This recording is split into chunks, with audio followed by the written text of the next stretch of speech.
الحمد لله الحمد لله وسلام على عباده الذين اصطفى. اما بعد، از سخنان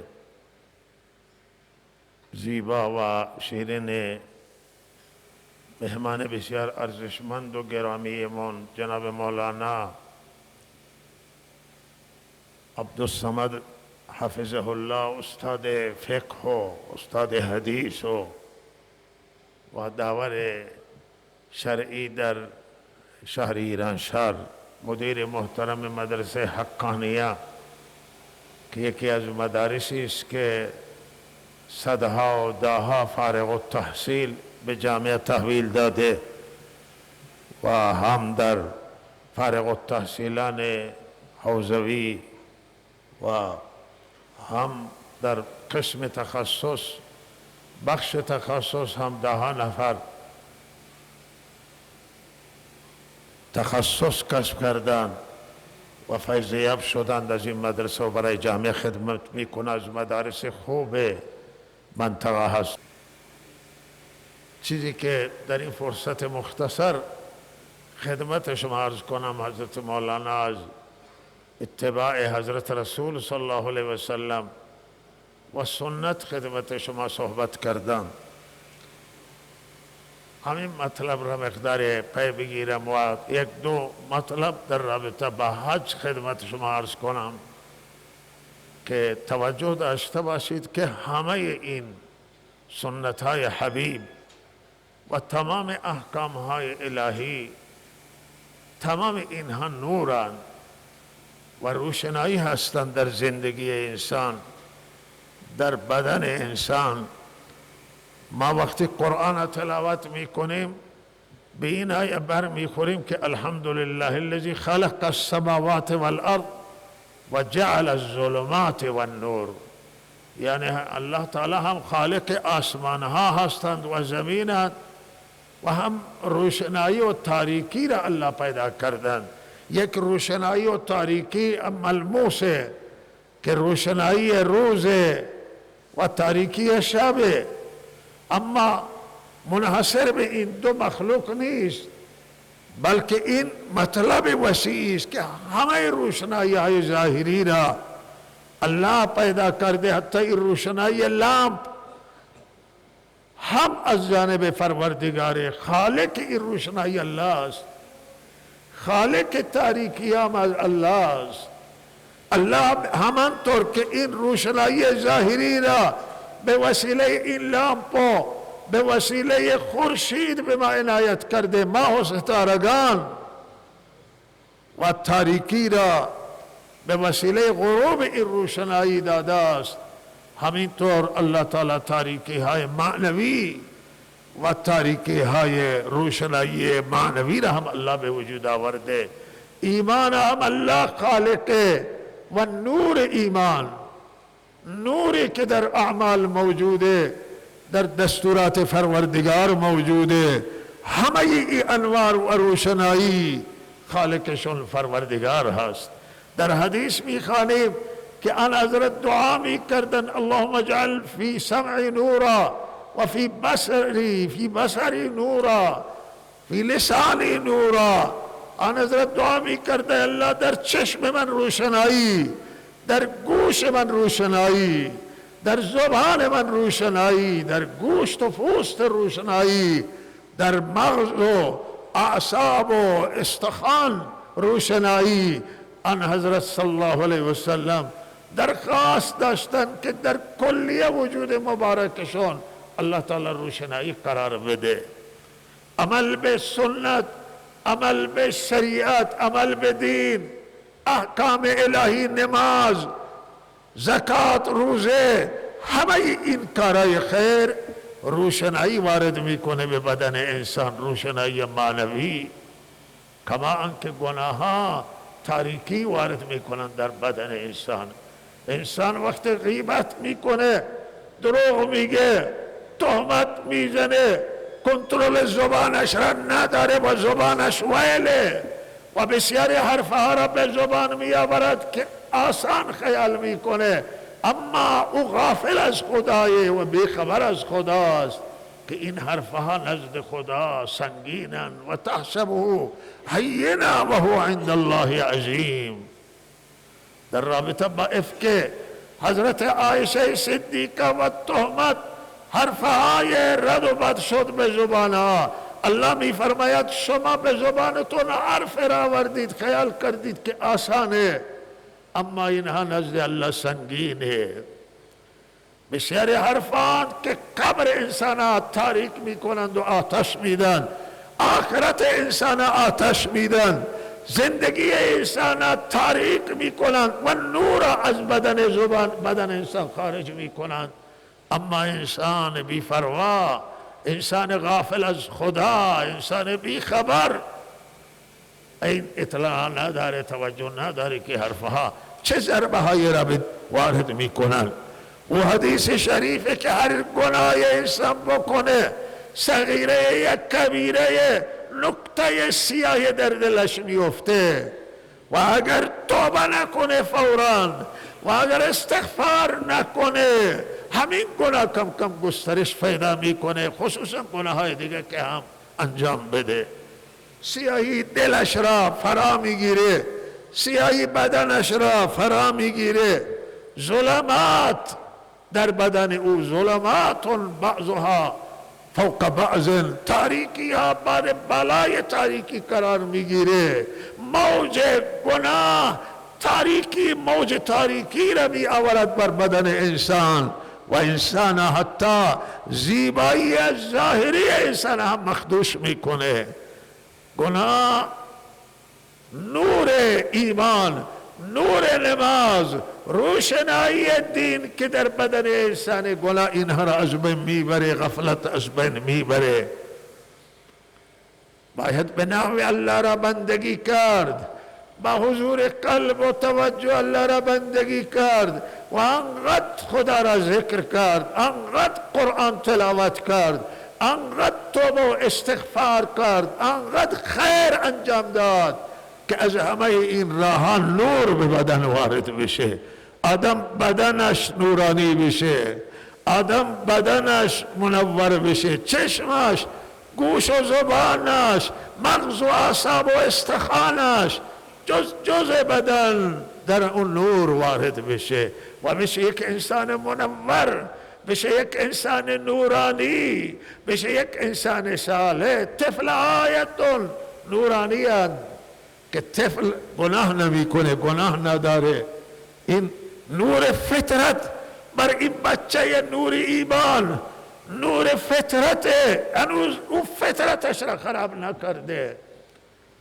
اما وقتی این بچه بزرگ میشه و از خدا اگر غفلت بکنه یا وارد گناه ها بشه، کم کم این نور فطرت از دست میده و بر فطرت او که نورانی هست و نور تاریکی بر فطرت او وارد میشه.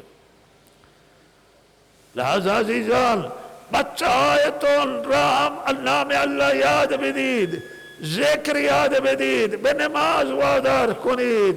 شما مسلمانید، بچه های مسلمانان، پدر و مادر مسلمانه، خانواده مسلمانه، فطرت اسلامیه. این بچه ها را به عمل وادار کنید.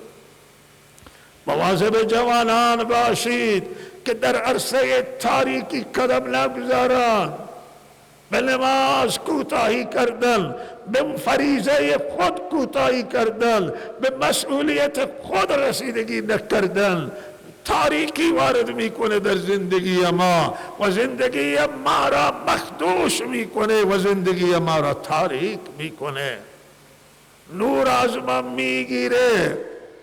و لحاظ استغفار به کثرت، توبه به کثرت، عمل با حضور قلب و خصوصا این ایام ذی الحجه و ذی قعده و ذی الحج پشت سره، این ایام حجن، بعد از رمضان ایام حج شروع میشن. این ایام با برکتن، این ایام عملن، این ایام تقوان، ایام نیکیان، ایامیان که زائران خانه خدا به حج میروند و حج یکی از ارکان مهم اسلامه که هدایت داره، تاثیر گذاره در ساختن افراد و در ساختن جامعه، در هدایت جامعه. حج یک قربانی در راه الله، فداکاری با مال و جانه. هم مال مصرف میشه و هم جان. و حج بالاترین عبادت ہے کہ نور به قلب انسان و زندگی انسان میاره و زندگی انسان نورانی میکنه. توجه باید کرد خواهران و مادران مواظب باشند که گناه تاریکی داره. حرفهای لغو، حرفهای بیهوده و سخنان زیاد دل میکشه، نور بدن از بین میبره. و زبان باید کنترل کرد بغیر از حرفی که سودمند باشه در دنیا و آخرت و بزن آدم. و به جای حرفهای شوخی و حرفهای بی ارزش که وقت ضایع میکنن، به فکر اصلاح دنیا و آخرتمون بریم، به فکر ساختن دنیا و آخرت بریم، به فکر رابطه‌ای که با الله داریم بریم و از شیطان و نفس گریز کنیم که این نفس و شیطانان که تاریکی را بر زندگی ما وارد میکنن و زندگی ما را تاریک میگردانند و نور از ما و از جامعه ما، از بازار ما، از بدارات ما، از دانشگاه ما، از حوزه ما، از مدارس ما شیطان و نفس دنبالند، در تلاشند. شیطان کوشش میکنه که نور از بین ببره و تاریکی معنوی را حاکم بگردانه. تاریکی که بیاید خیلی مضرات داره، خیلی تباهی داره، خیلی نقصان داره. در تاریکی هیچی نمیشه کرد، همچنان که در شب نمیشه چیزی کرد. روشن باشه دنیا بر ما، معنویت بر ما، وجود ما، تا ما به سمت خیر بیشتر بتوانیم حرکت بکنیم و الله تعالی توفیق عنایت کند. امروزا اخبار در رسانه ها منتشرند که دولت چین در منطقه یا استانی که مسلمان نشین بسیار دست به جنایت هولناک و وحشیانه زده و فرزندان مسلمان شکنجه‌ای که میکنند و جلوگیری میکنند از عمل به اسلام، برای روزه مردم جلوگیری کردند، از نماز مردم جلوگیری میکنند و علاوه از این بچه ها را از خانه ها جمع میکنند، مراکز ساختن و این بچه ها را میبرند اونجا که تعلیم غیر اسلامی بدن، از دین اینها را برگردونند. 4 تا بچه، 5 تا بچه در خانه، هرچه بچه هست اینها را چینی ها میبرند به مراکز اونجا نگهداری بکنند. یعنی معلوم میشه که این مسئولان چین که در عرصه اقتصاد و در عرصه های صنعت پیشرفت‌های داشتند و ادعای توسعه و ترقی را دارند، اما از لحاظ اخلاقی، از لحاظ انسانی چه اندازه اینا افت کردن، چه اندازه سقوط کردن. واقعا ننگی برای سران چین که در این شرایط امروز، در جهان امروز که امروز از پیشرفت‌های تمدن و از پیشرفت‌های فرهنگ دنیا صحبت میکنه و دنیا حرف داره، اینقدر بی فرهنگن و اینقدر بی تمدن و وحشیان که آزادی انسان نمیدانن آزادی یعنی چه. امروز در شرایط حاضر دنیا دیکتاتوریت و استبداد و خودکامگی در دنیای امروز بسیار نفرت انگیز و عیبه. او بشر زمان گذشته اگر مشکلات داشته، از بی سوادی مشکلات داشته و امروز این دانشگاه ها اگر نتوانند اخلاق انسان ها را درست کنند، پس این دانشگاه ها به رسالت خود نرسیده تا علم، دانش. که چنان سران مسلط بشن که آزادی را نفهمند، حق حقوق بشر را ندانند. کشورهایی که حقوق بشر را رعایت نمی کنند از بی فرهنگی اینها است.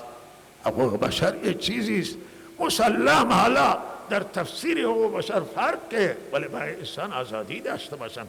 نباید هیچ جای انسان فشار بر زندگی انسان وارد بشه، نباید به خاطر اعتقاد، حالا این اعتقاد سیاسی باشه و یا اعتقاد دینی باشه، به خاطر اختلافهای فرهنگ نباید انسان تحت فشار قرار بگیره. ظلم و جنایت برای حکومت چین که فرزندان از والدین جدا بکنه و کوچکترین رحم در دل این چینی ها نباشه، بسیار ننگی و این عیبه برای اینها. بعد برای کشورهای اسلامی سکوت، بعد زشته برای سران کشورهای اسلامی سکوت، در حالی که 22 تا کشور بزرگ دنیا بیانیه صادر کردن، محکوم کردن چینا به خاطر تضییع حق انسان، به خاطر بیرحمیش. اما کشورها چرا سکوت کنند؟ و بنده از اینجا از رئیس محترم جمهور و از دولت جمهوری اسلامی میخوام که چین محکوم بکنه.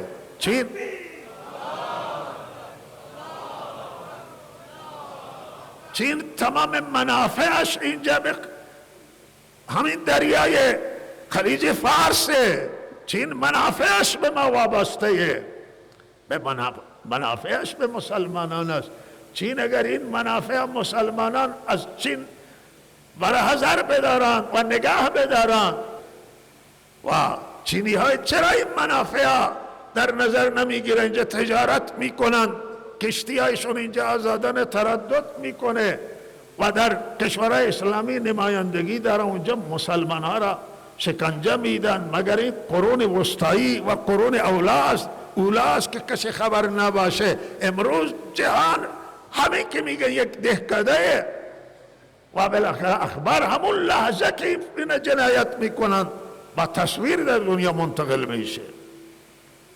درخواست دارم از رئیس محترم جمهور شخصا محکوم کنه، دولت محترم جمهوری اسلامی محکوم بکنه. چینا و سین بخواهند که دست از جنایت بکشه، ظلم نکنه، مردم به خاطر دین شکنجه نکنه، آزادی قائل باشه.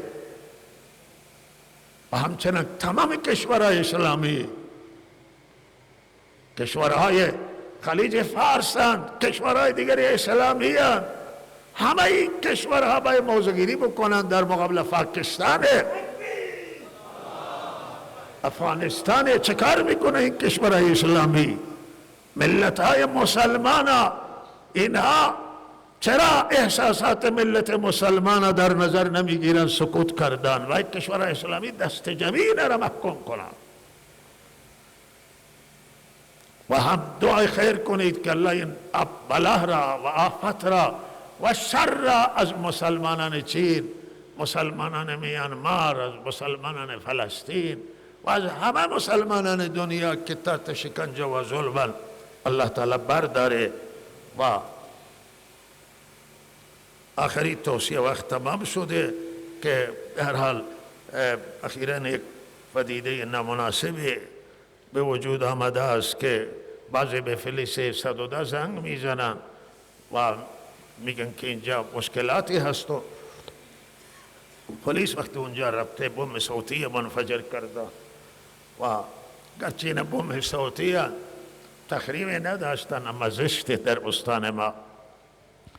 نباید در استان ما ناامنی باشه، امنیت حفظ میشه و امنیت ما رعایت کنیم. اگر مشکلاتی هست، اگر نارسایی هست، اگر درد جایی هست که موجودن، اینها از طریق صحیح است، راههای درست ما اقدام کنیم و پیگیری بکنیم مسائل. و لحاظ این مسئله که الحمدلله استان ما امن بوده تا حالا و جاهای این نوع مسائل این انعکاس پیدا میکنه جای دیگر و لحاظ این احساس پیدا میشه اینجا استان امنیت نداره، این برای مردم استان نامناسبه، نه برای ما و برای هیچ کسی این نفع نداره جز ضرر. درخواست بنده از همانه که از این نوع حرکات بچگانه پرهیز بکنن و برن دنبال معیشت و دنبال کارهای صحیح و دنبال کارهای درست. امنیت برای ما بسیار تاثیرگذار، حیاتی و مهمه. همه کارها با امنیت انجام میگیرن، زندگی با امنیت میچرخه. برق و مخابرات هم شکایات دارن که بعضی جا کابل ها را بردن، بعضی جا سیم هم میبرن. این سیم گرچه برای اونها که این سیم قطع میکنن میفروشن چیزی جزئی است، اما برای برق و برای مخابرات، مخصوصا برای مخابرات هزینه میلیاردی داره. به جای اینکه تعداد دیگر روستا مخابرات داشته باشند و دارای تلفن باشند و ارتباطات باشند، لحاظا عقب میماند. هزینه را باید صرف این مسائل کرد. توصیه میکنم به همه که این مسئله را رعایت کنند. برق، مخابرات و دیگر اداراتی که وسایلشون فخصه توی استان، اینها باید حفاظت بشه. اینا بیت المال، اینا مشترکند همه مردم و به ضرر همه هست. گاز رسانی سطح شهرم درخواست از ما داره که دولت تصویب کرده که در کمترین فرصت زایدن گازش تکمیل بشه. گرچه جنوب شهر انجام گرفته لوله کشیش، اما شمال شهر مونده و میانه شهر قسمتای خیام و اینا مانده. هم درخواست داریم از مردم که همکاری کنند، مخصوصا این لوله اسفالت را که می شکافت توی خیابان ها، در این قسمت ها همکاری نیازه و در زودترین فرصت باید این پر می کنند و انشعاب که به منزل میدن اینجا باید جلوی منزل ماشین نمیتونه داخل بره. بله و اینها را عرض کنم که عزیزان ما همکاری بکنم، شهروندان عزیز زاهدانی با شرکت هایی که لوله کشی گاز را انجام میدهند همکاری کنم، با شهرداری همکاری کنم و انشاءالله الله تعالی همه را توفیق عنایت کنه.